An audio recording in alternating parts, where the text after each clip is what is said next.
Et salut les amis, on se retrouve pour un nouveau fil d'actualité. T'as à peu près 18 mois avant que ton épargne elle change de nature. Et le calendrier c'est déjà écrit noir sur blanc. L'euro numérique c'est pas une rumeur, c'est un projet avec des dates officielles. La phase de préparation elle a commencé en octobre 2023. Fin 2026 c'est l'adoption par le règlement européen. Et après ça va s'enchaîner vite. Mi-2027 c'est le démarrage du programme pilote avec les vraies premières transactions. C'est le lancement à grande échelle dans toute la zone euro. Christine Lagarde, la présidente de la BCE, elle pousse pour que tout soit voté à temps. Tu te doutes bien qu'à partir de 2027 ton épargne sur ton livret A peut devenir plafonnée, tracée et potentiellement contrôlée dans ses usages. Pas dans 10 ans, dans 18 mois. Et le truc, c'est que pendant ces 18 mois, t'as encore le choix de comment tu t'organises. Une fois le système en place, tu te doutes bien, ça sera beaucoup plus dur. Oublie pas de t'abonner, ici je vais te montrer comment te préparer. C'est vrai que comme il a dit, une fois que ça sera installé, pour sortir de ça, ça va être vraiment galère, parce que là, ils géreront vraiment notre argent total en fait, et on pourra limite rien faire. Je vais être honnête, en Belgique, on n'en est pas encore là. Mais maintenant, ce qui me fait encore rire avec Macron, c'est cette obsession de vouloir pousser les gens à faire des bébés. Maintenant, Macron, tu vas m'expliquer à quelle heure tu veux que les gens fassent des bébés quand il n'y a plus de travail. Il n'y a plus de travail, d'accord. Déjà, le marché du travail, il est sursaturé. Je ne sais pas exactement les chiffres pour la France, mais si je dois donner l'exemple de la Belgique, il y a environ 370 000, 370 000 pour les Français, demandeurs d'emploi pour à peine 170 000, 170 000 postes vacants. Il n'y a pas de travail. Il y a de plus en plus de réformes de l'enseignement qui rend difficile, voire même inaccessible à certains, l'enseignement supérieur. Donc ça veut dire que beaucoup de personnes qui se trouvent dans des cas spécifiques et qui ne correspondent pas à des cases de la normalité, de la moyenne mondiale, c'est-à-dire les personnes qui ont des troubles neurologiques comme l'autisme, etc., des personnes qui ont des troubles de l'apprentissage comme la dyslexie, la dyscalculie, tout ce qui va, les personnes qui ont des problèmes d'argent, les personnes qui ont des problèmes de famille, qui doivent souvent s'absenter des cours. On est en train de nous expliquer que ces gens-là ne sont plus les bienvenus en études supérieures. On fait face à une crise du logement qui est majeure, une crise de l'énergie qui est majeure. Il y a beaucoup de gens qui n'ont tellement plus d'argent qu'ils n'allument jamais le chauffage. Jamais qu'ils fassent 5 comme -5. Sans parler que depuis le Covid, absolument tous les grands groupes industriels se sentent hyper à l'aise de vraiment flamber les prix de tous les produits alimentaires. Sans parler du fait que la majorité des gens touchent le SMIC ou l'équivalent du SMIC, genre légèrement au-dessus. Pour la Belgique, c'est à peu près 2 000 € par personne si tu travailles. Principe du SMIC, parce que je sais qu'il y en a plein qui sont débiles et qui vont pas comprendre ce que je raconte. Et que 2 000 € c'est déjà très peu suffisant pour la majorité des gens pour s'occuper de eux-mêmes, payer leurs factures, payer leur logement, se nourrir, se vêtir correctement. Tout le système social est en train de se fracasser la gueule, c'est-à-dire que les soins de santé coûtent de plus en plus cher, sont de moins en moins bien remboursés. En plus de ça, il y a certaines des personnes qui sont amies avec vous, Macron, que vous soutenez corps et âme, qui veulent rendre limite tout le service de soins de santé privé. Déjà que les gens n'ont pas les moyens de payer 60 € pour une ambulance, vous voulez faire payer les gens 300 balles pour une ambulance. Et vous voulez que les gens fassent des gosses avec quel argent à sahber? Quelle oseille? Where is the flous en fait? Parler constamment du fait qu'en tant que parent, il faut être responsable, être conscient des moyens qu'on a pour calculer le nombre d'enfants qu'on est capable d'assumer à charge, etc.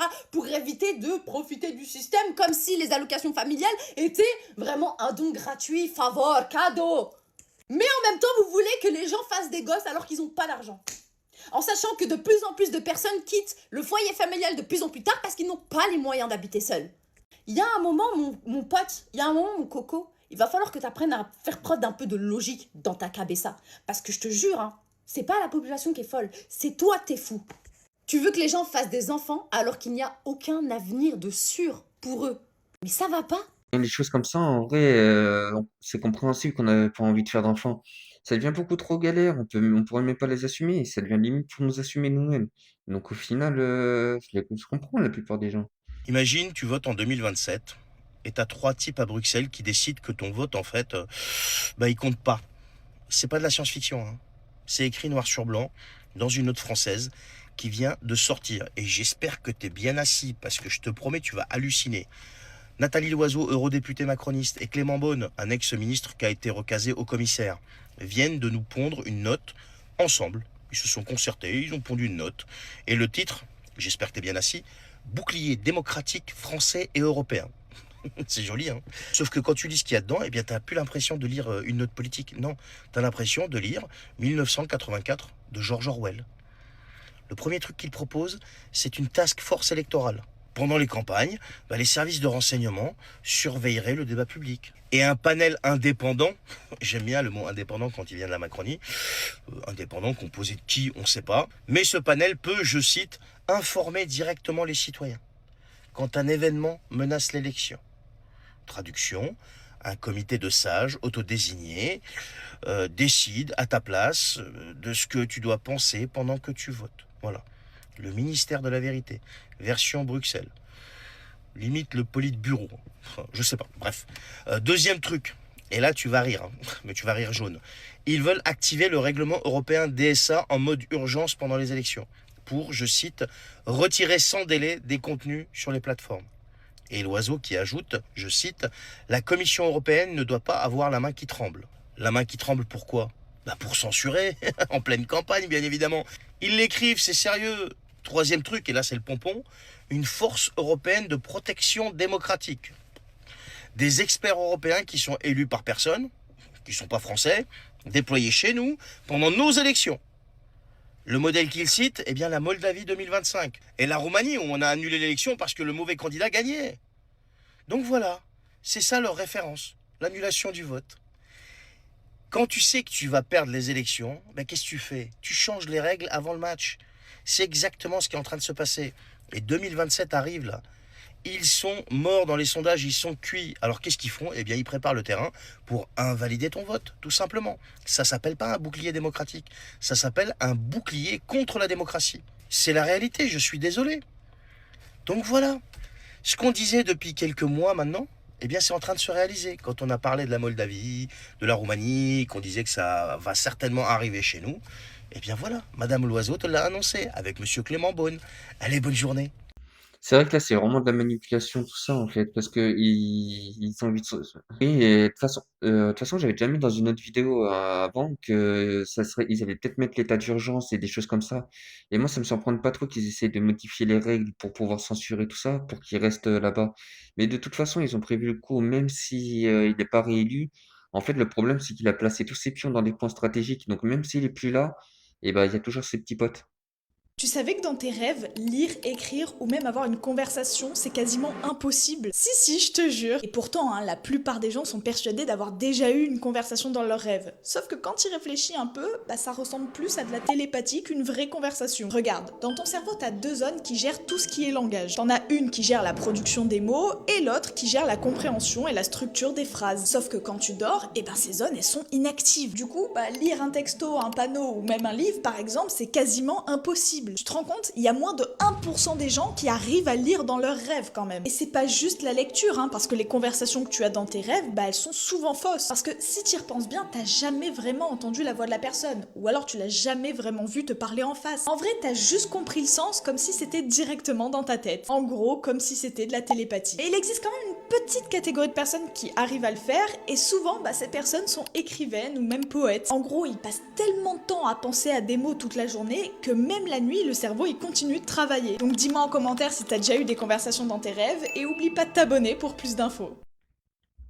C'est vrai que c'est curieux et intéressant de voir les choses comme ça, parce que c'est vrai que quand on rêve à quelqu'un, par exemple, et qu'il est en train de faire quelque chose qu'on comprend pas dans le rêve, bah en fait, d'un côté, c'est nous-mêmes qui imaginons de faire ça, parce que c'est vrai que c'est dans notre tête en soi.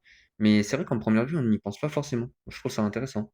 C'est désormais officiel et ça risque de choquer tous les utilisateurs de cartes bancaires. Vous avez Visa et OpenAI qui ont signé un accord historique qui va permettre en fait d'intégrer le réseau de paiement Visa sur ChatGPT. Alors en quoi ça consiste ? Eh bien vous aurez un agent IA qui pourra désormais déclencher des opérations en votre nom, sans saisie de numéro de carte bancaire.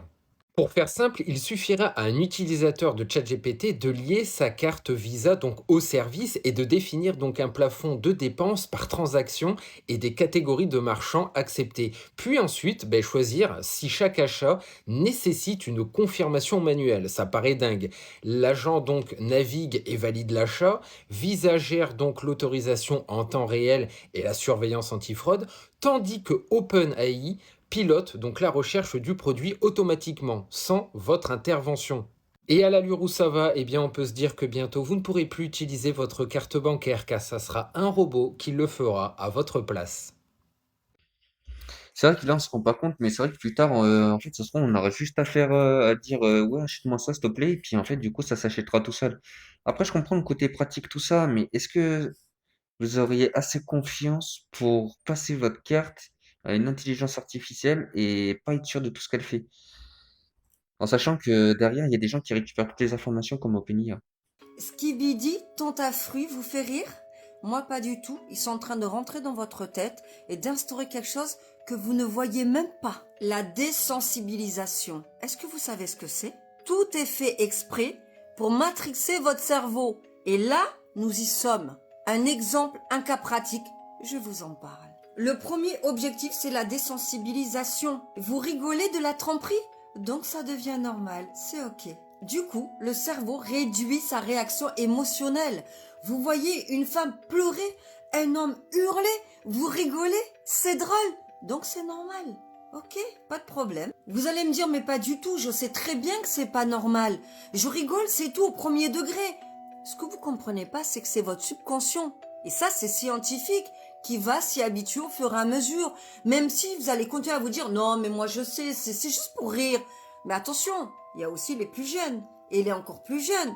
Comme c'est des fruits, on peut laisser les enfants regarder ça. Mais le cerveau de l'enfant n'est pas totalement construit, contrairement à vous. Donc si déjà, votre subconscient s'habitue indirectement, l'enfant s'habitue directement. Et ça va faire quelle génération plus tard? Vous convergez?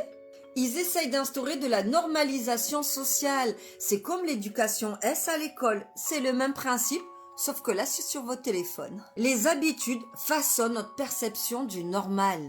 Pierre Bourdieu. Même si vous avez envie de rire, rappelez-vous à quel point c'est grave. Et ne donnez pas accès à ça aux adolescents et aux petits-enfants. Après, c'est à vous de voir. Allez, bye. Après, c'est vrai que quand on y réfléchit, à l'époque, on disait souvent des messages subliminaux, tout ça, et que, bah, en fait, c'est vrai que, et c'est vrai que quand on y réfléchit, si ça agit sur notre subconscient, bah, au final, aux enfants, ça doit agir directement. Donc, ça laisse à réfléchir un peu. La Brésilienne qui a sauté son corde à Sao Paulo, est-ce que vous saviez que la société, a priori, elle n'existait pas? Ceci expliquant peut-être cela. Oui, parce qu'il vous parle en fait d'un triste accident.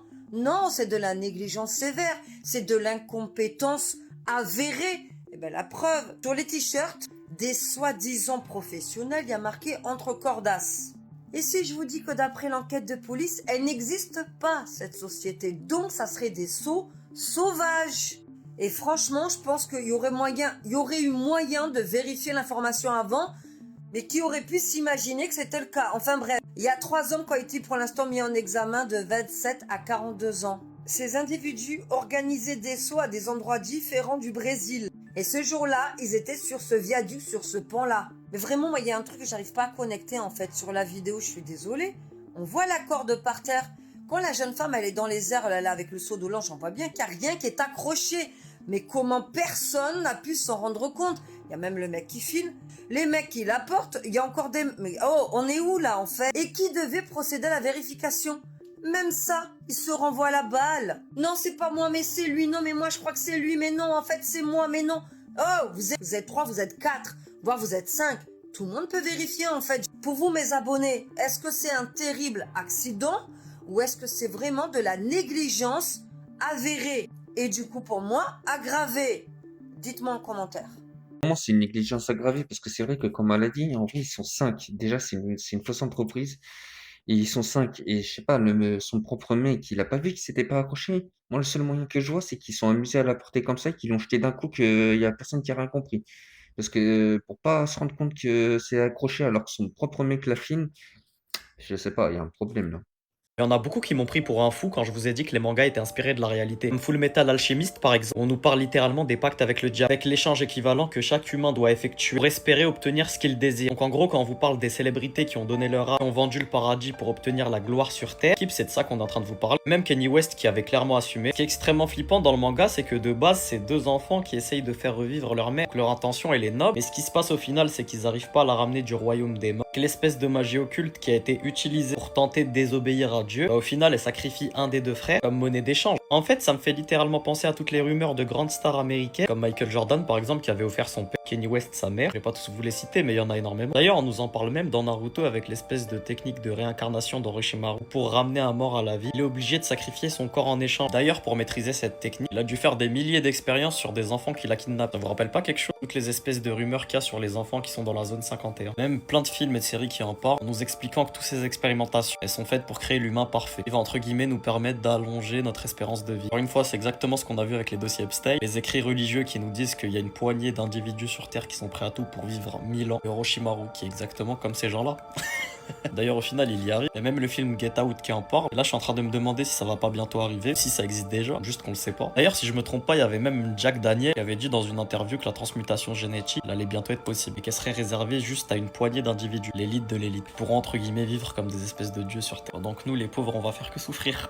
Donnez-moi votre avis en commentaire, dites-moi ce que vous en pensez. C'est quoi les autres choses que vous avez remarqué? Les dessins animés, les mangas qui ressemblent énormément à notre réalité. Comme One Piece par exemple avec Eiichiro Oda. Lui, il y a vraiment beaucoup de choses à dire. J'ai un groupe, j'ai mis le lien dans la bio pour tous ceux qui sont intéressés. On débat sur ce genre de sujet. Il y a déjà 8000, donc n'hésitez pas à venir. Puis voilà, donnez-moi votre avis en commentaire, dites-moi ce que vous en pensez. N'oubliez pas de liker, commenter, republier avant que la vidéo soit supprimée. Bisous l'équipe.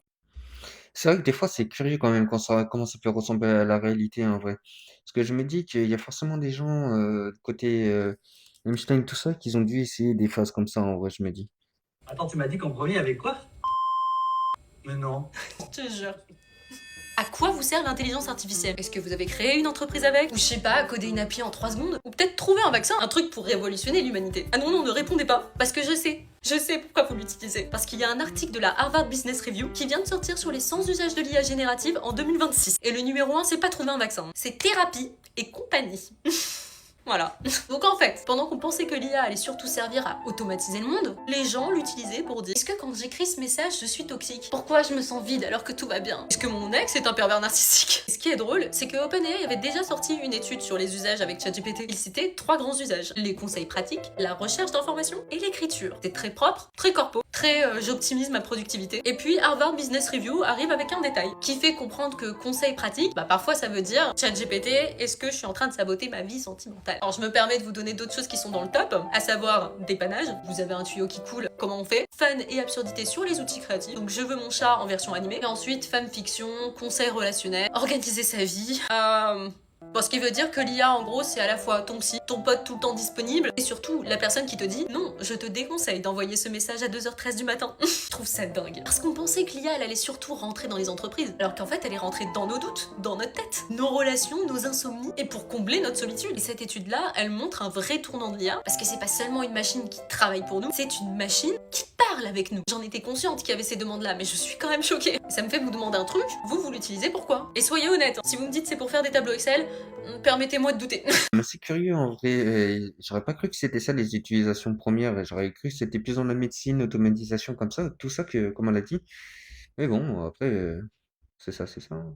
Alors oui, on peut regarder la Coupe du Monde tout en étant conscient de ce qui se passe actuellement au Mexique. Et d'ailleurs, il faut être conscient. Parce que pendant que des millions et des millions de personnes regardent la Coupe du Monde, des milliers et des milliers de Mexicains sortent manifester dans les rues pour leurs enfants disparus. Parce qu'au Mexique, il y a plus de 130 000 personnes portées officiellement disparues. Genre 130 000, c'est plus que la population de certaines villes. Ces personnes ont été complètement abandonnées par le gouvernement et par la police. C'est les familles elles-mêmes qui vont chercher leurs proches. C'est littéralement ces personnes-là qui vont retrouver des corps dans des trous, et c'est eux-mêmes qui vont aller creuser pour les sortir de là. Parce que la police ne les aide pas. Certaines familles passent des week-ends, des semaines ou des mois entiers à chercher des personnes dans des terrains, dans des champs, à la recherche du moindre indice. Donc c'est très triste parce que quand la Coupe du Monde arrive, c'est un peu le seul moment où ces personnes-là vont être sous le feu des projecteurs avec des milliers de journalistes sur place. Autrement, on ne va pas les écouter. Donc les familles et les proches de ces 130 000 personnes disparues profitent actuellement de la présence des médias pour enfin mettre en lumière ce scandale humain. D'ailleurs, pour les personnes qui sont déjà allées au Mexique, vous avez dû remarquer que les monuments et les rues sont placardés d'affiches de personnes portées disparues. Donc déjà, c'est un effort qu'ils font au quotidien, hors Coupe du Monde ou pas. Là, c'est le moment où ils veulent se faire entendre par le monde entier et par nous. Mis à part ça, les manifestants dénoncent aussi l'insécurité, la corruption de tous les jours et les dépenses colossales d'organiser une Coupe du Monde, alors que cet effort-là n'existe pas pour les populations locales. Donc l'idée est très simple. Malgré les stades tout neufs, on voit la réalité de ce que vivent les Mexicains.